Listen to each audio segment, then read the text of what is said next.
Welcome back to another episode, SPC listeners. I'm glad you're back here with me.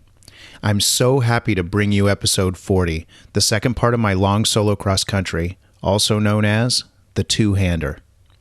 In this episode, you'll fly with me from Prescott, Arizona back to Chandler via the Wickenburg Municipal Airport. And note, it didn't even take me 5 years to release this next episode.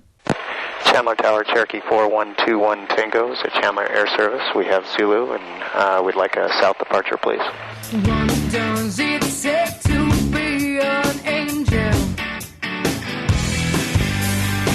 Where does the sun go when it sleeps? Is every star that shines so If you remember all the way back to last week in episode 39, I had flown my outbound leg of my long solo cross country from Chandler through the Phoenix airspace and up north to Prescott.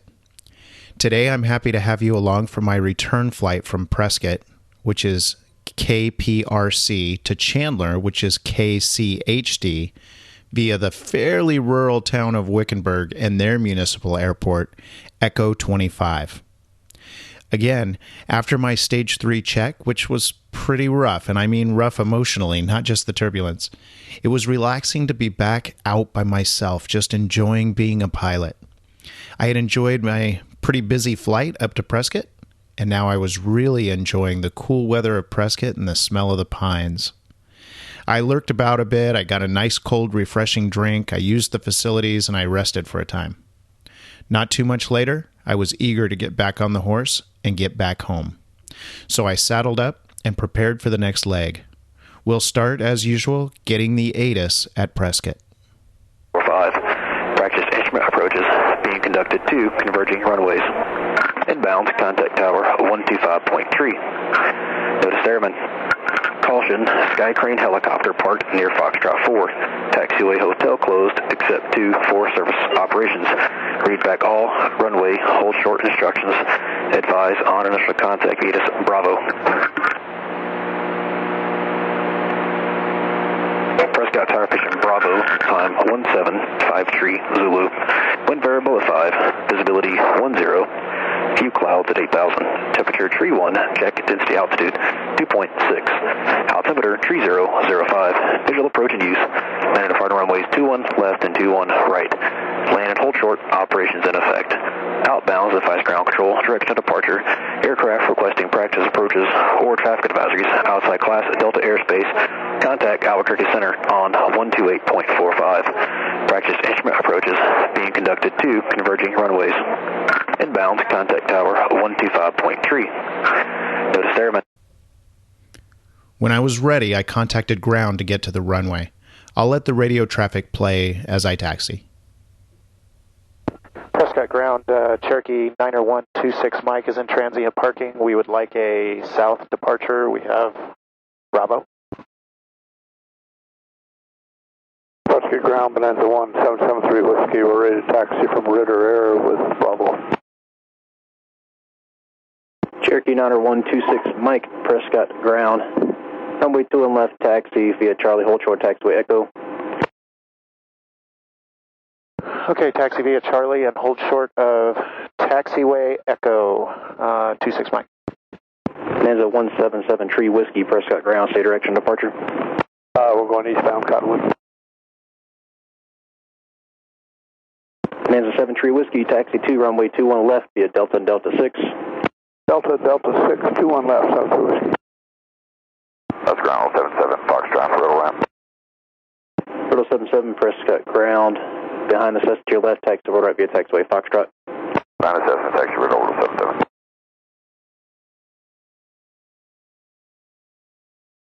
Cherokee 26 Mike, follow the arrow ahead, taxi runway 21 left via Charlie 6. Follow the traffic ahead and taxi to 21 left, 26 Mike.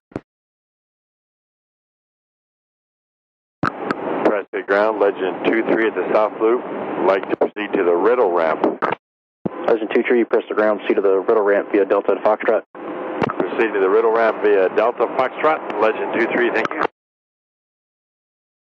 Prescott ground, Riddle 44. Would like to taxi the runway with information Bravo for traffic time. Riddle ramp, sorry. Legend 2 tree, continue on taxiway Delta. Hold short of runway 12 on taxiway Delta. Legend 23, hold short of runway 12 on Delta. Riddle 44, taxi runway 21 left via Foxtrot Delta, Delta 6. Will taxi 21, last Riddle 44.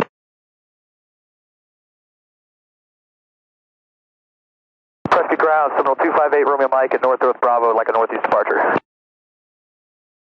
Seminole 258, Romeo Mike, Prescott ground, say again direction of departure. We'd like a northeast departure, 8 Romeo Mike. Seminole 8, Romeo Mike, taxi 2, runway 21 left via Echo Charlie, Charlie 6. Echo Charlie, Charlie 6, 21 left, 8 Romeo Mike. Legend 2 tree behind the Cessna to your right, continue to the ramp via taxiway Delta and Foxtrot. Behind the Cessna on my right, to Riddle via Delta Foxtrot, Legend 23. Prescott ground, Skyline 07 Romeo, just radio check, and also could you say the VOR frequency here? Skyline 07 Romeo, Prescott ground, heavy loud and clear, standby. 50 Tango, clear Charlie 2, holding for a twin. Skyline Prescott ground, hope for twin, say again, call sign. Cessna 1850 Tango. Clear Charlie 2, 1850 Tango. Cessna 1850 Tango, Prescott ground, steer destination on the airport. Going in the North Air ramp. Cessna 50 Tango, behind this Seminole Head, taxi 2 North Air via taxiway Echo. Okay, behind the twin, Echo to North Air, thank you. Aircraft calling Prescott ground, VOR frequency is 114.1.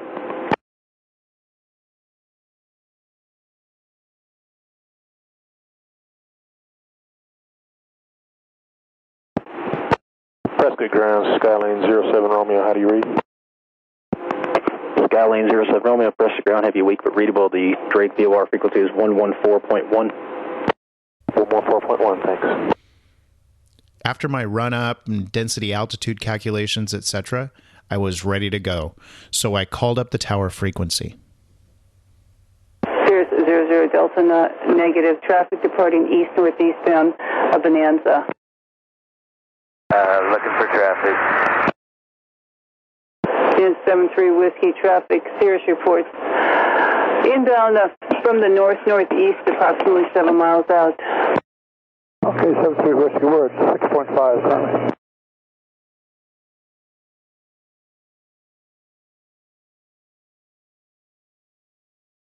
Prescott Tower, Cherokee 90126 Mike is ready on 21 left. Cherokee 90126 Mike, Prescott Tower. Southbound departure approved, runway 21 left, cleared for takeoff.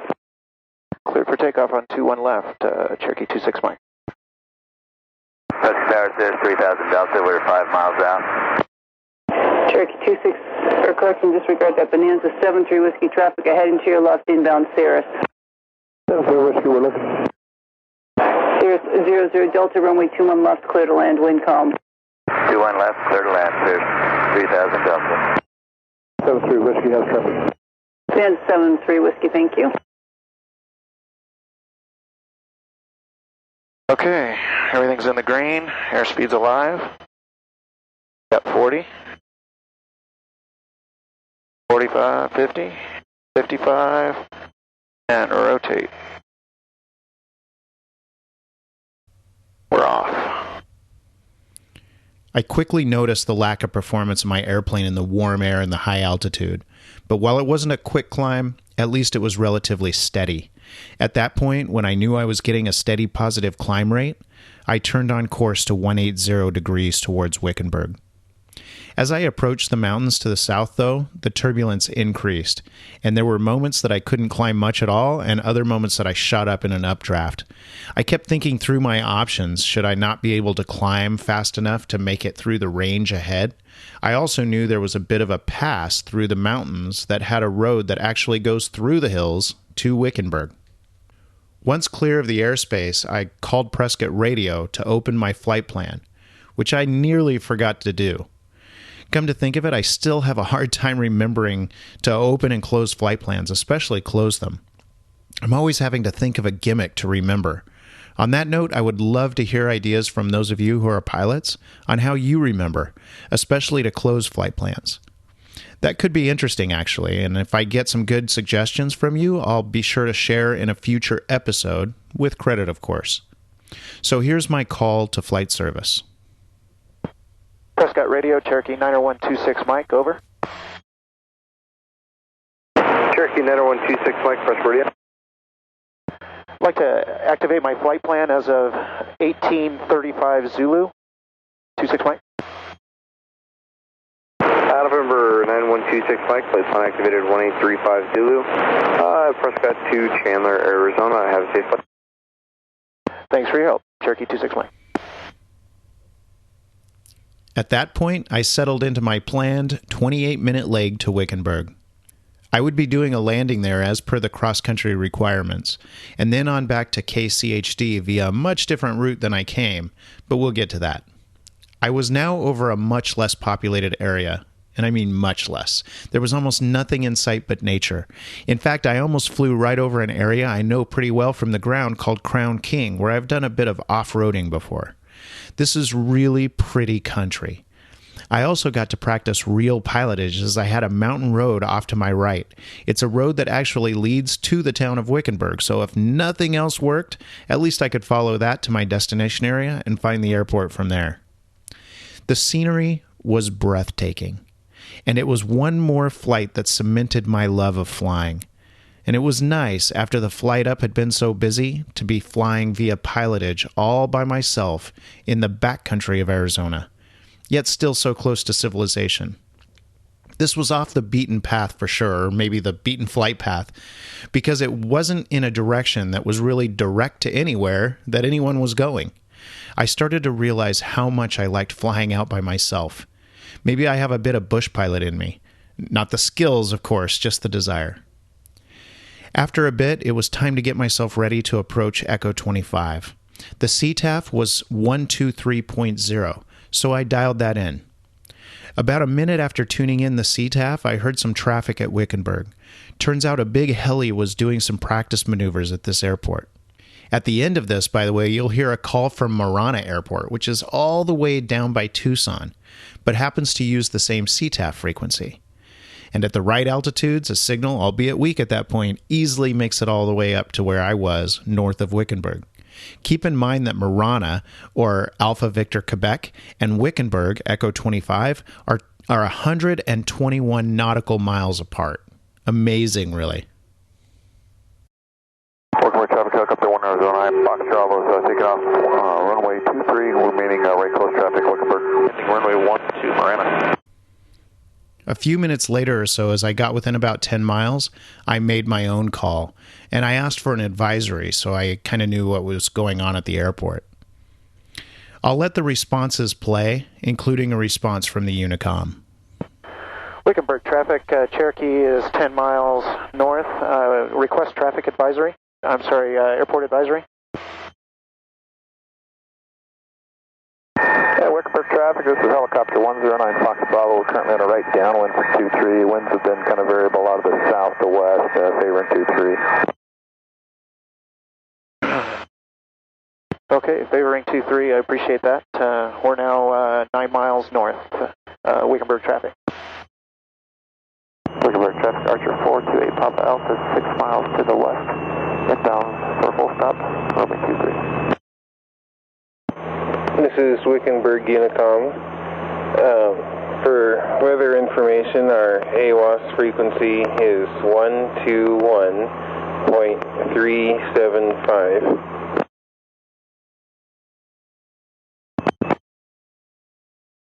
Wickenburg traffic, helicopter 9 Fox Bravo is on a right base to short final for 23, stop and goes at Wickenburg.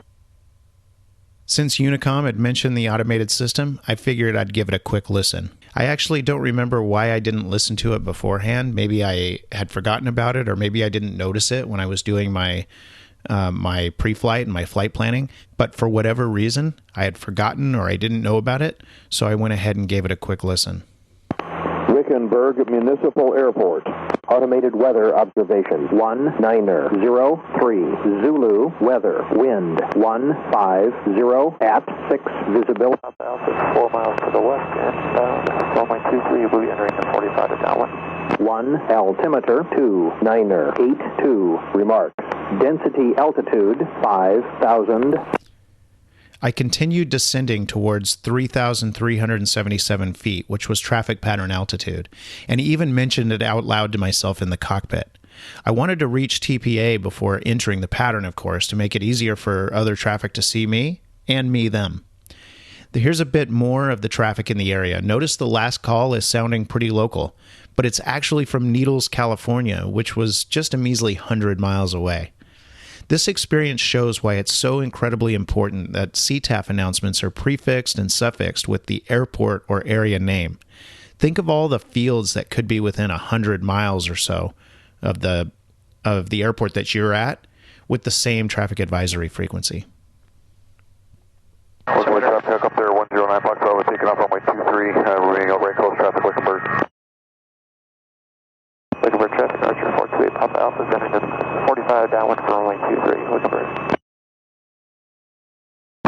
Needles traffic, Comanche 5390, Papa, transitioning southbound about 3 miles north of the VOR at 5,500 Needles. So as I was getting closer to the airport, I made another advisory call. Wickenburg traffic, Archer 428, Papa Alpha is downwind for runway 23, Wickenburg. Wickenburg traffic, Cherokee 26 Mike is now 4.5 miles north. We'll be circling around and entering a right-hand downwind for 23 full stop, Wickenburg. After a few minutes, I was nearing the airport area, so I wanted to make another announcement. There was a new airplane near the airport now, and again, this shows why we should say the airport name at the beginning and the end. The pilot making the second call here did not speak English as a first language, obviously, so it was a little difficult for me to understand. He finished his call without saying the airport name again, and since I didn't catch it at the beginning, I wasn't sure if he was at Wickenburg or not.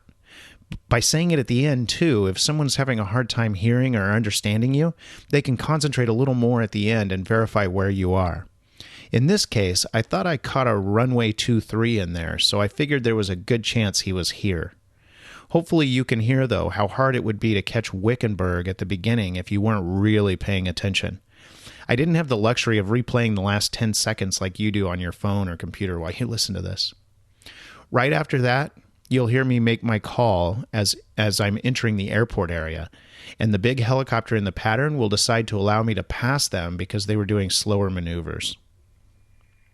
By the way, it's not lost on me that at the very end of this call, I forgot to say Wickenburg. Wickenburg traffic, Archer 428, Papa Alpha, right base for runway 23, full stop. Wickenburg traffic, Archer 428, Papa Alpha, final 23. Wickenburg traffic, Cherokee 26 Mike is on a 45 for right downwind for 23 full stop, Wickenburg. Okay, helicopter 109, Fox Bravo, we're on right down. I think it's good through there behind us. We're going to go ahead and do a left 360, let you go in front of us here. We're doing some slower stuff. Okay, I do have you in sight, and I'm turning on to downwind now for 23 full stop. I completed my pre-landing checklist, and then when it beamed the threshold, concentrated on the landing that I'd be making at an airport that I had never been before, not even from the ground. Pretty exciting stuff for a student pilot. So as I turned base, everyone, including me, made a quick position and intention call once again. And Wickenburg traffic, helicopter 109, Fox Bravo is just turning back into a right downwind for runway 23, stop and goes at Wickenburg, we're number 2 behind the Cherokee, we got you. Wickenburg traffic, Archer 428, Papa Alpha, taxiing to the right. Wickenburg traffic, Cherokee 26 Mike is on right base, 23 full stop, Wickenburg. And again on final. Wickenburg traffic, Cherokee 26 Mike is on short final, 23 full stop, Wickenburg. And Wickenburg, helicopter 9, Fox Bravo is on a right downwind, 53, stop and goes, Wickenburg. The landing, thankfully, was uneventful, and I turned off the runway, of course. Hey, Wickenburg traffic, helicopter 900 Fox Bravo, short final for 23, stop and goes at Wickenburg. Wickenburg traffic, Cherokee 26 Mike is clear of 23. We'll be taxiing back Wickenburg. I'll leave it out for brevity, but after getting clear of the runway, I got to watch the heli do their slow practice operations down the runway, including a touch and go, and I can be heard on the recording simply saying, "That is cool." I started getting reconfigured for a takeoff, and I decided I would do a short field takeoff this time.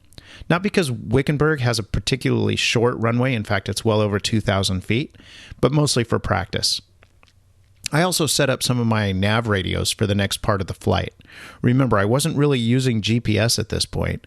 Back then, at least, at Chandler Air Service, they teach the radio and pilotage aspects of navigation during your primary training and leave the easy GPS flying for later. I'm glad they did that, by the way, but I will say, I'm also glad that every time I've been in the cockpit since, I've had GPS. It just makes things easier. Once I was ready, had taxied short of the runway, and was about to leave, the helicopter made their crosswind announcement, and I stated my intentions to use the runway for departure now. Wickenburg traffic, helicopter 9 Fox Bravo is on the right crosswind, turning right downwind for 23, stop to go Wickenburg. Wickenburg traffic, Cherokee 26 Mike is going to take 23 for south departure. Helicopter 9 Fox Bravo is on a right downwind for 23, stop and goes at Wickenburg. Wind number 2, we got you checked. So I took off, and while the helicopter was turning base, I announced where I was and what I was going to do again. Wickenburg traffic, Cherokee 26 Mike is on upwind. It will be departing to the south. Wickenburg. So now my plan was to climb to 5,500 feet, and I would have to do another first for me, contact Luke Approach.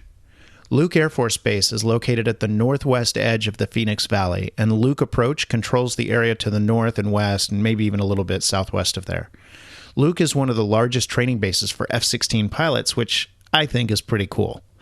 I would talk to them as I started skirting around and under the west and south side of the PHX Class Bravo airspace on my way back to Chandler. It's a little over 30 nautical miles from Wickenburg to the VOR that I was going to use as a waypoint called the Buckeye VOR. There's also an airport there called Buckeye, and you'll hear advisory traffic from both. It started getting bumpy and hot. As I was getting closer to the Buckeye VOR, I noticed quite a bit of traffic in the area, including a Bonanza that was transitioning the other way and would be climbing through my altitude. I wanted to make an early call to make sure everyone was aware where I was and what I was going to be doing. The Bonanza pilots heard it right away, and you'll hear a typical exchange to deconflict our flights. I think it worked out pretty well. It worked basically as it should. I probably could have been a little more brief, but hey, I was a student. Cut me some slack. Buckeye traffic, Bonanza 851 Kilo is south of the airport of Buckeye, transitioning towards the Buckeye VOR at 2,000 feet, climbing 6,500 feet, and we have the traffic approaching Buckeye inside and 30 of him. Buckeye traffic. Buckeye traffic, I'm a Cherokee 9 miles north of the VOR. I'll be heading over the VOR at 5,500 feet. Buckeye. Flight area traffic. North. Okay, last call to Buckeye VOR. I didn't catch all of that. Are you just transitioning over, or are you going to be holding? Negative on the hold, just be transitioning over. I just hear a lot of traffic in the area. Want to make sure everybody knows I'm here. 5,500 feet, I'll be transitioning over Buckeye VOR. Okay, thank you. Bonanza 51 Kilo. We also will be coming over the VOR. Do you happen to have DME? I'm at 7.7 out north. Okay, and you're going to transition to the south? Yeah, I'm actually gonna turn to the east over the VOR and transition across to the east. Buckeye traffic, Cessna 2 from Mike Echoes, enter on the 45 for a right downwind 17, full stop, Buckeye. Okay, as long as you're going to stay at 5,500, then Bonanza 851 Kilo, we will climb no higher than 5,000. We will be transitioning from the southeast to the northwest in about 4 minutes. 2,900 climbing 5,000. Buckeye. Thanks for that. I will remain at or above 5,500, so we should be no factor. Thank you. When arriving at the VOR, it was time to call Luke approach to get clearance through the Class Bravo to the south on what at the time was called the Gila transition, which allowed an east-west transition on the south side of the airport. I think that procedure has since been revised, and transitioning that area now probably requires staying below or above the Class Bravo airspace. Here's how I did it then, though. Luke, approach. Cherokee 90126 Mike is over the Buckeye VOR, 5,600 feet. Would like the Gila transition through the Phoenix Class Bravo airspace going to Chandler. Cherokee 9126 Mike, Luke approach, squawk 0375. Squawk 0375, Cherokee 26 Mike. And a few moments later, I got my response. I was headed back into congested airspace for sure. My remote flight was over. Cherokee 26 Mike, ready to contact 3 miles southeast, Buckeye Vortex, Luke up 200 Chandler 73. Roger, 26 Mike. And while there was quite a bit of traffic, my time with Luke approach was pretty uninteresting. After about 10 minutes with them, they handed me off to Phoenix approach. 2x21 ident. 26 Mike, contact Phoenix approach 120.4.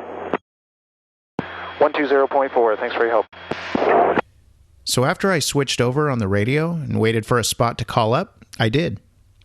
Keep in mind that nobody had cleared me yet into the Bravo, so when the new controller at Phoenix Approach didn't either, I specifically asked him about it.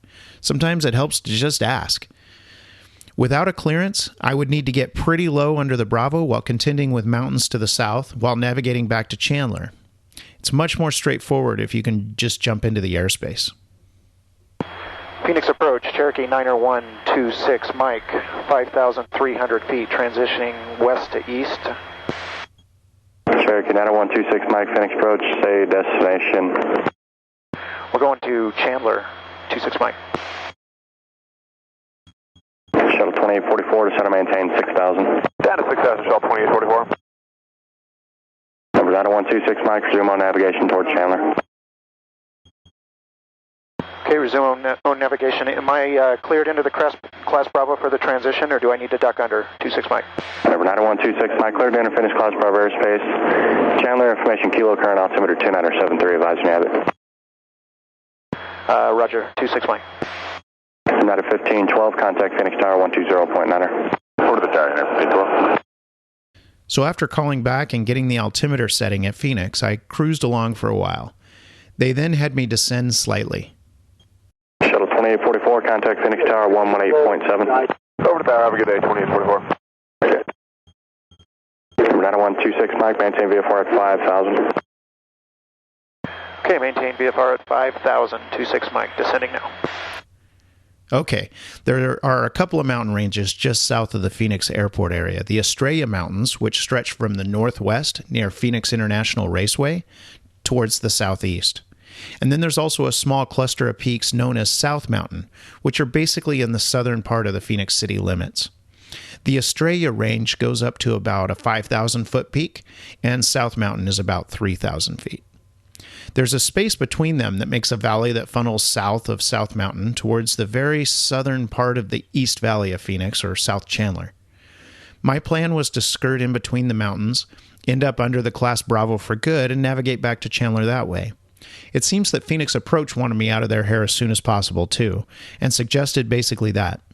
While they did, in essence, tell me to go south of South Mountain when they told me to skirt along close to the Estrella Mountains, I wanted to let them know that my plan had me not really coming back. Approach Cactus 195, passing 7,000 for 6,000 on the Cooley. Cactus 195, Phoenix Approach, roger. Number 90126 Mike, proceed southeastbound just east of the Estrella Mountains. Yeah, I'm planning on heading right through the pass here, if that's okay. 26 Mike. Number 90126 Mike, cruise requested. Cactus 195 to center maintain 4,000. Out of 6,000 for 4,000, Cactus 195. So I puttered along for a few minutes fairly close to the Estrella Mountains, so it was pretty bumpy with the wind swirling up and around the peaks. I'll let a couple of minutes play here, just about the time that they handed me off to another sector. At this point, I was well clear of the Bravo, so it was just flight following, basically. Of course, I then reached out on the new frequency. Cactus 195 to center maintain 3000. Center maintain 3000, airport side, Cactus 195. Cactus 195, turn right heading 050, clear visual approach, runway 7 right. 050, clear for the visual, runway 7 right, Cactus 195. Southwest 2696 to center maintain 6000. 6000, Southwest 2696. Phoenix approach, good day, Mexico 464, leaving 8000 for 6000. Air Mexico 464, Phoenix approach, reduce speed to 180. 180, Mexico 464. Cactus 195, contact Phoenix Tower 120.9. 120.9, Cactus 195, good day. Air Mexico 464, flying 270, vector to final approach course. Okay, 270 to right now, Mexico 464. Air Mexico 464, expect runway 8. Okay, for Mexico 464, expect runway 8.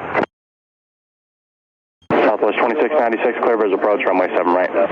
Good for the visual, 7 right, Southwest 2696. Approach, citation 550, Bravo Charlie 846. Station 550, Bravo Charlie, Phoenix approach, roger, expect runway 7 right. The right side, Bravo Charlie, and we're 180 on the speed. Roger. Number 90126 Mike, contact approach 123.7. 123.7, thank you. 26 Mike.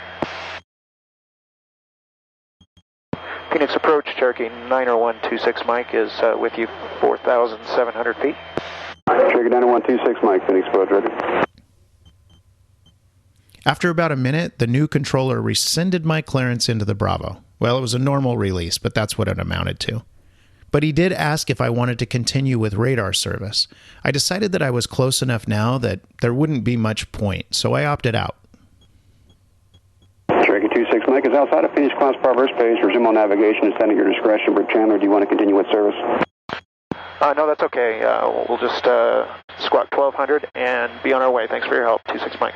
26 Mike, you're welcome. Radar service terminated. Squawk VFR, frequency change approved. Good day. Frequency change approved. Good day, 26 Mike. 186, Christian Mini 06 uniform. Radar service terminated. Radar and squawk VFR, frequency change approved. Good day. Roger, nice show today, 06 uniform. I then descended to 4,000 feet. I was under a 5,000-foot shelf of the Bravo, and with the thermals and bumps and so on, I wanted to give myself a little buffer. A couple minutes later, I experienced what I call a two-hander. Turbulence so sudden and violent that both hands immediately go to the yoke to recover. This one put me instantly in a 60-degree bank from straight and level. This was my reaction. Whoa, my heavens. Not to worry, though, this type of turbulence is common in the summer around here. It's so hot, and with a little wind mixed in and the numerous mountains, it can get a little crazy. With the two-hander out of the way and corrected, I decided to listen to the ATIS back at Chandler, so I'd be ready. All right, let me get ATIS. 28. 325. Visual approach in use. Landing departing runways 22, left and right. Noticed airmen. Multiple obstructions in the vicinity of Chandler Airport up to 310 feet AGL. All departing aircraft advise ground control direction of departure on contact. Use caution for bird activity in the vicinity of Chandler Airport. Advised on initial contact that you have Lima. Chandler Tower formation, Lima, 1947 Zulu observation, wind 1808, visibility 40, 20,000 scattered, temperature 38, dew point 15, altimeter 2972. Visual approach in use, landing departing runways 22, left and right. Noticed airmen, multiple obstructions in the vicinity. Okay, so with the information now and being a little bit closer, I made my call back to my home airport. Chandler Tower, Cherokee 90126 Mike is over Firebird Lake, inbound full stop with Lima. Cherokee 90126 Mike, Chandler Tower, make right traffic, runway 22 right, report right downwind. Make right traffic for 22 right and report right downwind, Cherokee 26 Mike. And with all the mountains and structures out of the way at this point, I would start descending to my pattern altitude of 2,200 feet. Once I had descended, gone through my landing checklist, and made it to my right downwind, I reported back. Chandler Tower, Cherokee 26 Mike is on downwind. Cherokee 26 Mike, runway 22 right, clear to land. Clear to land 22 right, Cherokee 26 Mike. And before I was abeam the threshold, something else common in Arizona in the summer happened.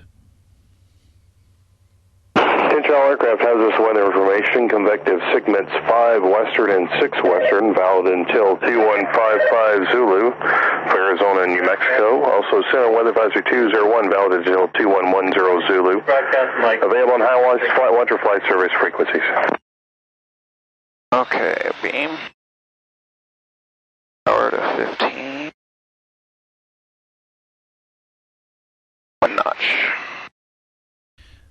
Like many places in the summer, convective segments are the norm rather than the exception. Flying in the afternoons and evenings in this area in July can be, let's say, sporty. This will come into play later in my training, so stay tuned. Right after the announcement, you could hear me audibly go through my progression once as I was abeam the threshold. Again, the landing was uneventful. This is a good thing. Almost as soon as I touched down, they let me go. Check 26 Mike, taxi to the ramp, monitor ground, good day. Taxi to the ramp, monitor ground. Thank you, 26 Mike. Notice that they told me to monitor ground, not contact ground, so I was free to just taxi on my own to the ramp as long as I was listening to them, which is what I did. After completing my after-landing checklist, remember, it was hot, really hot now that it was middle of the day, so going through my checklist, I was mumbling a little bit since I was alone and hot and sweaty and exhausted. I forgot you were all with me, or I would have been clearer. Okay, get this window open. After landing, go to standby. Fuel pump is off. Pressure's leaned. Collision. That on. Let's see. Air lean. Background. Monitor. 4. Okay. Be all set. 3.1. 2.1. I taxied to my parking space, shut her down, and that was that. I was done. What a great flight. And I was so happy to have another one under my belt after my difficult stage 3 check. I was finding that I just loved getting up in the air by myself. It was such a peaceful feeling to be flying, in charge of the craft, and with a, I guess, decent understanding of what I was doing. Remember that I love to hear from you, too. So please let me know what you're doing in aviation, where you're flying, and what you're learning. And don't forget to give me ideas on how to remember to close flight plans. I think most of us would love to hear good ideas on this one. What works for you? As always, you can reach me a couple of different ways. Via email, it's bill@studentpilotcast.com. Super easy. You can also go to the website, studentpilotcast.com, and reach me via the contact menu item on the top of the site. While there, you can also comment specifically on individual episodes right in your browser, and I'll get notified of that too. The comments are a great place to get me because other SPC listeners can see and respond as well. Finally, if none of those are convenient for you or you just want to do it on social media, I'm on Twitter as @BillWill. That's Bravo India Lima Lima Whiskey India Lima. 2 L's and then 1. I'm so happy to be back on the virtual air. I hope you're enjoying the new episodes, and I'll keep them coming as fast as possible. I think I only had 11 or so more flights before my check ride, so it won't take long for us to complete my primary journey together, assuming there are no multi-year breaks, and trust me, there won't be. Well, I had completed my long solo cross-country, and I had a blast. I made a few mistakes that I could learn from. I got to do some lonely flying around rural Wickenburg. I talked to Luke Approach, flew through and around the Class Bravo. I dodged mountains in airspace and corrected a two-hander without even a swear word. Life was good. I was going to be a pilot. I should by now. It isn't